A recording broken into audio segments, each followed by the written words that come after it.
Hello guys, আজকে তোমাদের সাথে একটা নতুন ভিডিও শেয়ার করব। তো ভিডিওটার টপিক হচ্ছে, আমাকে এখানে অনেকেই জিজ্ঞেস করেছে যে রিলেশনশিপে তারা আছে অথচ ওনার অপোজিট পার্সন মানে ওনার প্রিয় মানুষটি ওনার মেসেজটা জাস্ট সিন করে রেখে দিচ্ছে, কোনো রিপ্লাই করছে না। তো এটা মানে দেখে, তো তোমার মেসেজ সিন করে রেখে দিচ্ছে কেন, সেই কারণটা খোঁজো।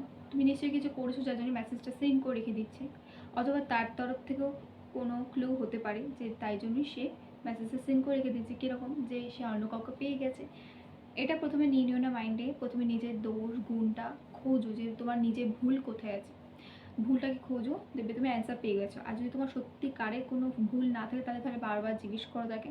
যদি সে ফোন রিসিভ না করে তাহলে বুঝে নেবে তার দিক থেকেই কোনো প্রবলেম আছে, তোমার কোনো প্রবলেম নেই। তোমার ফোন করার সত্ত্বেও যদি সে ফোনটা রিসিভ না করে তাহলে তার দিক থেকে প্রবলেম, তোমার দিক থেকে কোনো প্রবলেম নেই। তাই জন্য সে ফোনটা রিসিভ করছে না, মানে তোমাকে আর চাইছে না, জাস্ট ইগনোর করছে, অ্যাভয়েড করছে।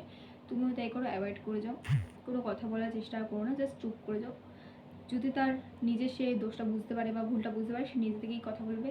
আদারওয়াইজ যে সে যার কাছে ভালো আছে তার কাছে থাকবে, যে যার কাছে ভালো থাকে তাকে থাকতে দাও, তাকে জোর করে এনো না।